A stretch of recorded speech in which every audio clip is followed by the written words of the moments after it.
हम एक्सरसाइज 5.2 की स्टेटमेंट वाले क्वेश्चंस करेंगे, जिसमें कि पहला क्वेश्चन 7th क्वेश्चन हमारे पास है कि find 31st term of an AP whose 11th term is 38 and 16th term is 73।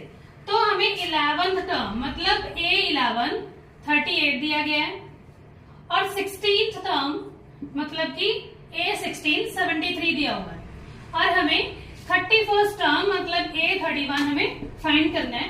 तो इसके लिए सबसे पहले हमें बताया कि A16 को हम A11 प्लस 5D लिख सकते हैं, क्योंकि हमने अपनी प्रीवियस वीडियो में सीखा था कि यहाँ पे जो नंबर है अगर वो इन दोनों नंबर्स का जोड़ करके बन सकता है तो हम उसे वैसे लिख सकते हैं। जैसे कि हम इसको ऐसे भी लिख सकते थे A1 प्लस 15D, जहां हम इसको ऐसे लिख सकते थे A10 प्लस 6D। कुछ भी हो, इन दोनों का सम अगर 16 बन रहा है तो ये A16 के बराबर हो सकता है। तो फिलहाल के लिए हम इसे फॉलो करेंगे क्योंकि हमारे पास A11 की वैल्यू दी गई है। तो 16th टर्म हमारे पास 73 है, उसकी वैल्यू पुट कर देंगे, और 11th टर्म जो कि 38 दी गई है उसकी वैल्यू पुट करेंगे प्लस 5D। अब 38 को हम इधर जाके माइनस कर देते हैं, 73 माइनस 38, और इधर हमारे पास क्या बचा 5D। इन दोनों को माइनस करने पे हमें क्या मिलेगा 35 मिलेगा, और 5 वहां जाके डिवाइड हो जाएगा, तो D की वैल्यू हमारे पास कितनी आएगी 7 आएगी। अब जो D की वैल्यू हमारे पास 7 आई है उसको हम A31 की वैल्यू निकालने के लिए यूज करेंगे। A31 को हम वही पहले की तरह A16 प्लस 15D लिख सकते हैं, क्योंकि 16 प्लस 15 क्या होता है 31 ही होता है। A16 की वैल्यू हमारे पास 73 है और 15D की वैल्यू हमारे पास 7 है। 15 7 105 होता है, तो इन दोनों को प्लस करेंगे तो ये हमारा आंसर आ जाएगा। तो 31st term of this AP is 178। Now the next question is, तो हमारे पास 8th क्वेश्चन है, an AP consist of 50 terms, मतलब इस एपी में 50 टर्म्स हैं, of which third term is 12। Third term is 12 का मतलब है कि A3 इक्वल टू 12 है हमारे पास, and the last term is 106। हमने क्या पढ़ा कि इस एपी में 50 टर्म्स हैं, और लास्ट टर्म का मतलब है कि वो 50th टर्म है हमारी, वो कितनी है 106 है, और हमें 29th टर्म मतलब A29 हमें फाइंड करना है। तो सबसे पहले वही जो हमने पीछे पढ़ा था, A50 को कैसे लिखेंगे हम A3 प्लस 47G। A50 की वैल्यू हमारे पास 106 है, A3 की वैल्यू हमारे पास 12 है प्लस 47G। 12 यहाँ प्लस है तो वहां जाके माइनस हो जाएगा, इन दोनों को माइनस करके हमारे पास 94 बचता है, और अगले स्टेप में ये जो 47 यहाँ मल्टीप्लाई हो रहा है वहां जाके डिवाइड होगा, तो D की वैल्यू हमारे पास 2 आ जाएगी। ये जो D की वैल्यू हमारे पास 2 आई है, अब हम इसको A29th टर्म निकालने के लिए यूज करेंगे। कैसे, इसको हम ऐसे लिख सकते हैं A3 प्लस 26D, क्योंकि इन दोनों का सम 29 है। तो A3 की वैल्यू हमारे पास क्या है 12 है, और 26 इंटू D की वैल्यू हमने अभी अभी सॉल्व की जो कि आई थी 2, तो 12 प्लस 26 2 सा कितना होता है 52, इन दोनों को ऐड करेंगे तो 64 आएगा। तो 29th term of an AP is 64। That's all. Next question, तो हमारे पास अगला क्वेश्चन है क्वेश्चन नंबर 9 5.2 एक्सरसाइज का, जिसमें third and 9th term of an AP is 4 and -8 respectively. तो थर्ड टर्म जिसको हम A3 बोलते हैं वो हमारे पास आ जाएगी 4, और 9th टर्म जिसको हम A9 लिखेंगे वो हमारे पास है -8, और हमें ये फाइंड करना है कि इस एपी की कौन सी टर्म है जो कि 0 है। तो an इक्वल टू कितना हो जाएगा 0। हमें पता है कि A9 को हम ऐसे लिख सकते हैं A3 प्लस 6D। A9 की वैल्यू कितनी है हमारे पास -8, और A3 की वैल्यू कितनी है 4 प्लस 6D। 4 यहाँ प्लस है तो वहां जाके माइनस कर देंगे, कितना आ जाएगा माइनस का 12, और 6 यहाँ मल्टीप्लाई था तो वहां जाके डिवाइड होगा, और D की वैल्यू हमारे पास आ जाएगी माइनस का 2। तो अब हमारा काम क्या है कि हमें फाइंड करना है कि कौन सी टर्म जो है 0 है। तो कौन सी टर्म जीरो है ये फाइंड करने के लिए हमें ए एन की आइडेंटिटी लगानी पड़ेगी, जो कि फॉर्मूला था a plus n minus one into d. तो ए एन तो हमें जीरो है ही है, लिखो ए की वैल्यू हमें इसके थ्रू सॉल्व करनी पड़ेगी। तो a3 को हम कैसे लिख सकते हैं, a3 equal to a1 plus 2d। a3 की वैल्यू हमारे पास 4 थी और a1 की वैल्यू हमें फाइंड करनी है 2 और d की वैल्यू -2 है। 2 इंटू -2 कितना होता है -4, माइनस का 4 यहाँ के प्लस का 4 होगा, तो a1 की वैल्यू हमारे पास 8 आ जाएगी। ये जो a1 की वैल्यू हमारे पास 8 आई है इसे हम यहाँ फिल करते हैं, प्लस n की वैल्यू हमें फाइंड करनी है और d की वैल्यू हमारे पास 2 है।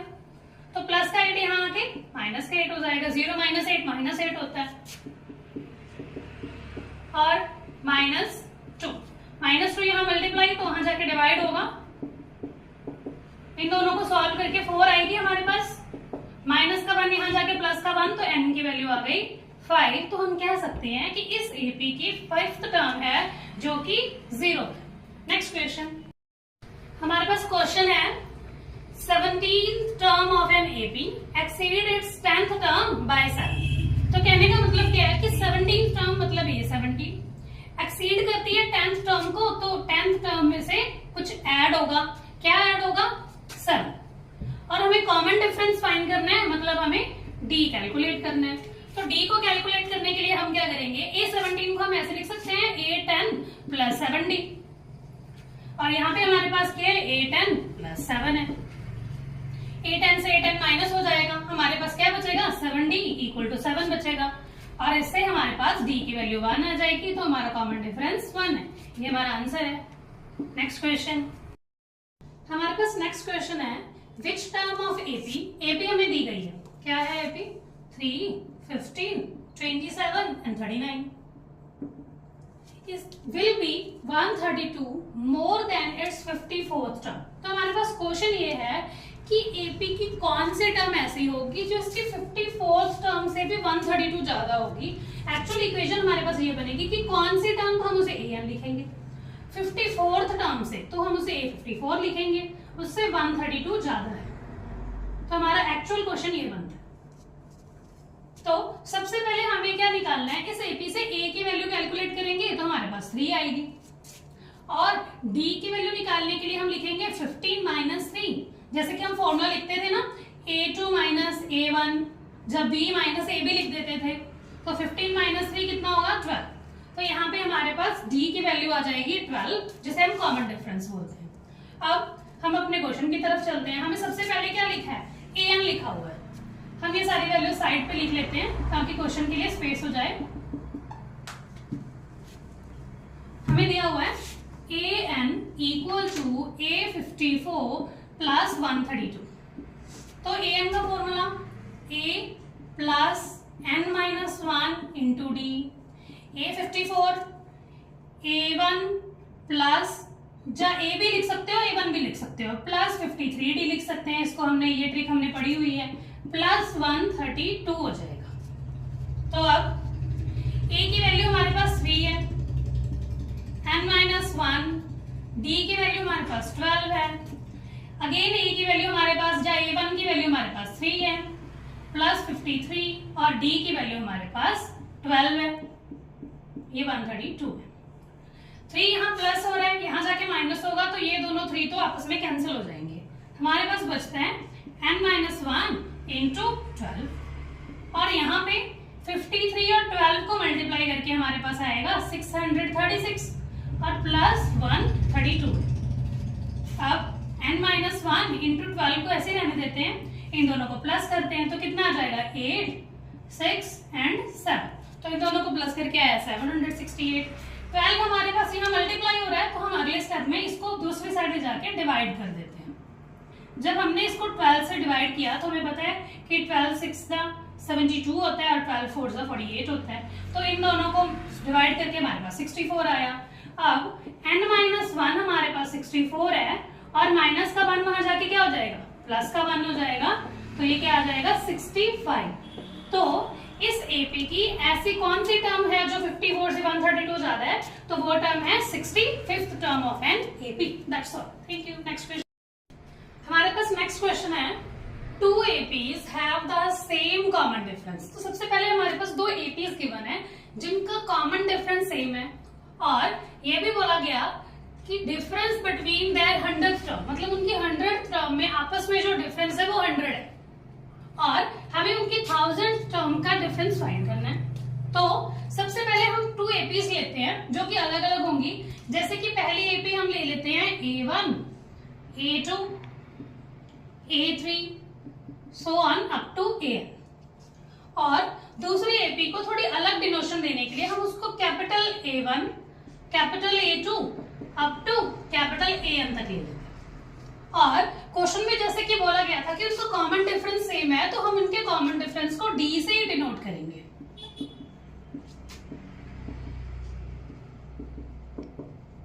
अब अगली कंडीशन क्वेश्चन में हमें दी गई थी कि उनकी 100th टर्म का आपस में डिफरेंस।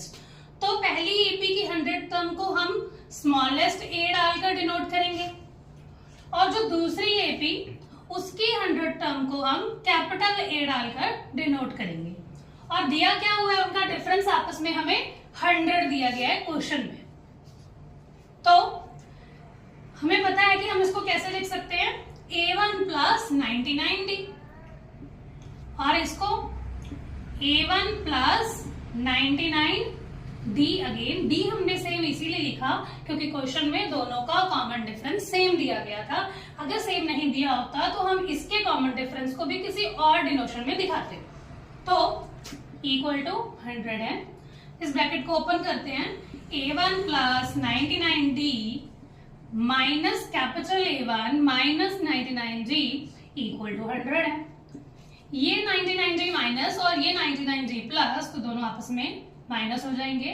हमारे पास एक इक्वेशन आ जाएगी A1 minus capital A1 equal to 100। ये इक्वेशन को हम दूसरे जो हमें पूछा गया है क्वेश्चन में उसको निकालने के लिए यूज करेंगे। एक बार हम इसको साइड में लिख लेते हैं, A1 minus capital A1 which is equal to 100। तो अब हमें क्वेश्चन में पूछा गया था कि उनकी 1000 टर्म्स में आपस में डिफरेंस बताना है। सेम तरीका अब इसमें भी वही लगेगा, पहली वाली एपी की 1000 टर्म और दूसरी वाली एपी की 1000th टर्म। पहली वाली एपी को हम अगेन वैसे लिखेंगे A1 प्लस 999D, अगेन इसमें भी A1 प्लस 999D, ब्रैकेट को ओपन करेंगे,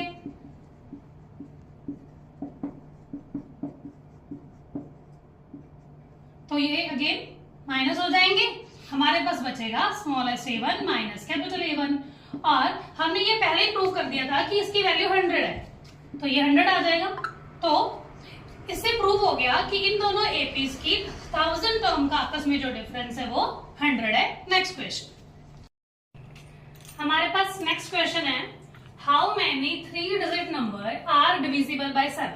तो 3 डिजिट नंबर देखने के लिए 3 डिजिट नंबर हमारे शुरू होते हैं 100 से और ये खत्म हो जाते हैं 999 पे जाके।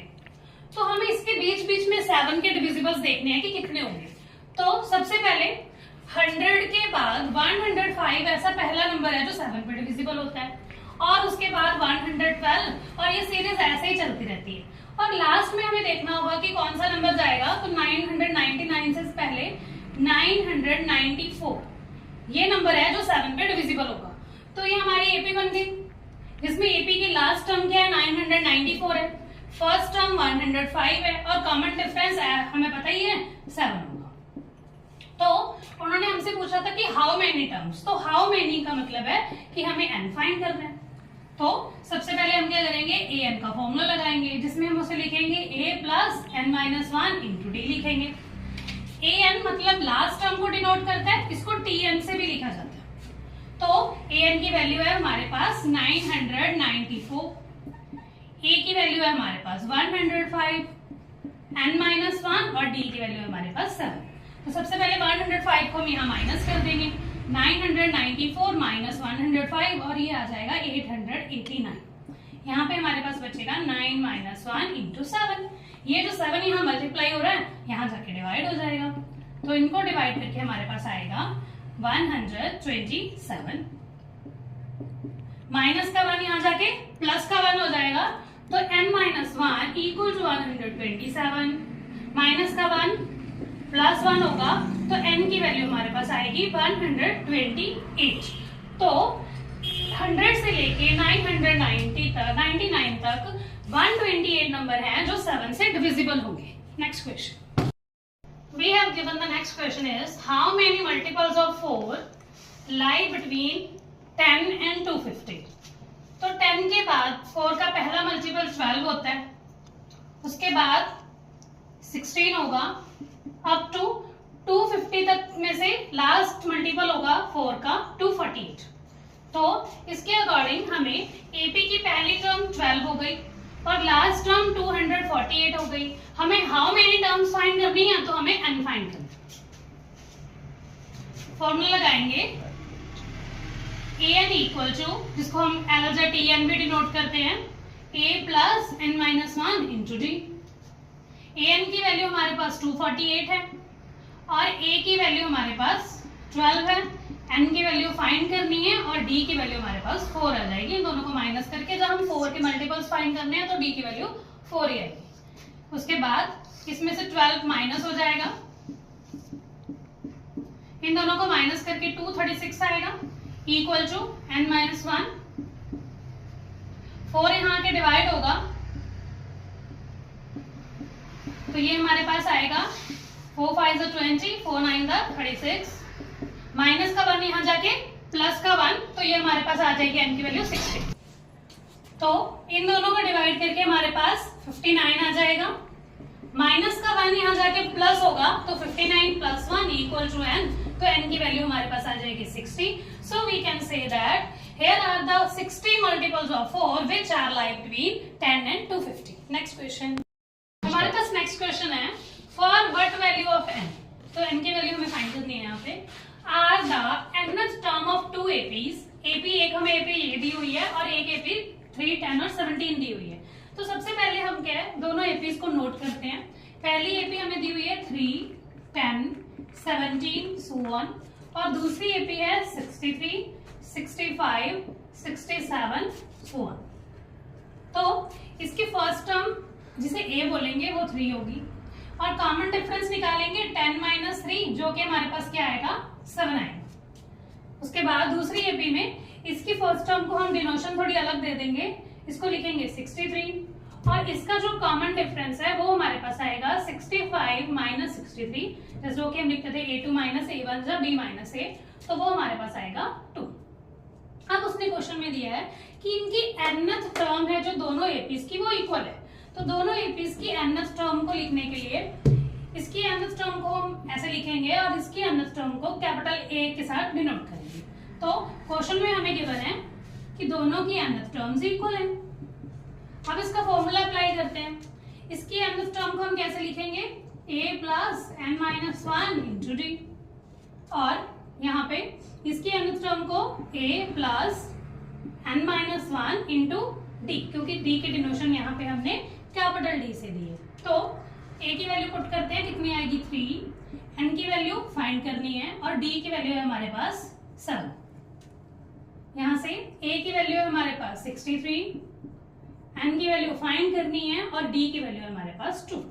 तो सबसे पहले ब्रैकेट को ओपन करते हैं, 7 को n से मल्टीप्लाई किया तो 7n, 7 को -1 से मल्टीप्लाई किया तो -7, 63 प्लस 2 को n से मल्टीप्लाई किया 2n और 2 को -1 से मल्टीप्लाई किया तो -2। 3 माइनस 7 क्या होता है -4। 2 63 माइनस 2 ये हमारे पास आएगा 61। तो हम क्या करेंगे, n वाली टर्म्स को एक साइड कर लेंगे और विदाउट n वाली को एक साइड। तो 7n प्लस का 2n यहाँ पे आके माइनस का 2n, 61 माइनस का 4 वहां जाएगा तो प्लस का 4 हो जाएगा। ये हमारे पास आएगा 5n equal to 65, 5n equal to 65, 5n equal to 65। तो n की वैल्यू हमारे पास आ जाएगी 13। तो हम कह सकते हैं कि इन दोनों एपीज की 13 टर्म पर हम जाएंगे तो वो इक्वल आ जाएंगी।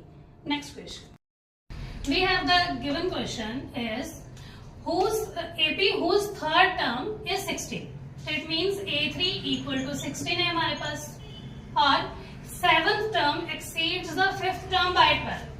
7th टर्म फिफ्थ टर्म को एक्सीड कर रही है 12 से। क्वेश्चन में ये दिया गया, दोबारा पढ़ती हूँ line, seventh term exceeds the fifth term by 12। तो हमें पता ही है कि हम A7 को A5 + 2D लिख सकते हैं। A5 से A5 कैंसिल हो जाएगा, तो हमारे पास बचेगा 2D = 12। तो यहां से हमारे पास D की वैल्यू कितनी आ जाएगी, 6 आ जाएगी।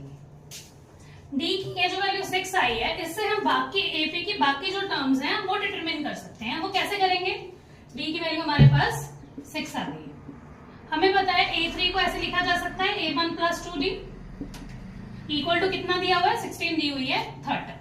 तो फर्स्ट टर्म फाइंड करनी है, D की वैल्यू हमारे पास 6 है, = 16।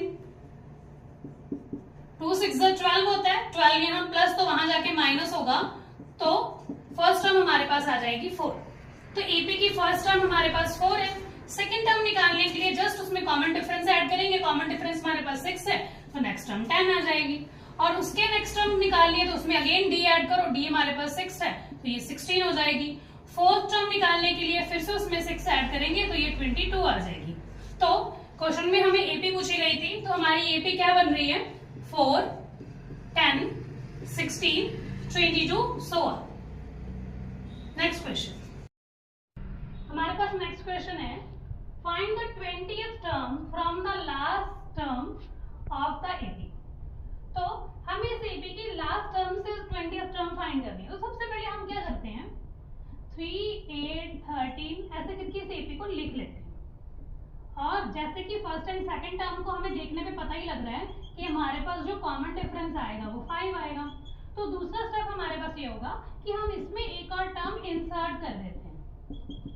253 के पहले वाली टर्म 5 का डिफरेंस है, तो 248 होगी। तो अब आगे हम क्या करेंगे, इस एपी को रिवर्स कर देंगे, क्योंकि हमें लास्ट से पता करना है, इसलिए इस एपी को रिवर्स करना ही बेस्ट तरीका होगा। तो रिवर्स करने में हमारे पास आएगा क्या, 253 248 डैश डैश डैश 13 8 एंड 3। तो आप कॉमन डिफरेंस देखेंगे कितना आएगा, अगेन b माइनस a होता है, b की वैल्यू अब हमारे पास 248 है और a की वैल्यू 253 है, इन दोनों को माइनस कर देते हैं, तो हमारे पास जो कॉमन डिफरेंस है वो आ जाएगा -5। कभी भी किसी भी एपी को रिवर्स करने पे उसका जो पहले वाला कॉमन डिफरेंस है आंसर वही आएगा, बट वो नेगेटिव होकर आता है। तो अब हमें क्या करना था, 20th टर्म फाइंड करनी थी, तो हम A20 का फॉर्मूला लगाएंगे। A20 को लिख कैसे सकते हैं, A1 + 19D। तो A1 की वैल्यू हमारे पास क्या है, इस एपी के अकॉर्डिंग जो हमने रिवर्स करके बनाई थी, 253 19 और D की वैल्यू हमारे पास आई थी -5। तो 253 + 19 × -5 क्या होगा, -95 होगा, और इनको सब्ट्रैक्ट करने पे आ जाएगा 158। तो इस एपी की जो हमारे पास गिवन थी, इसकी 20th term from the last term क्या है, 158। That's all.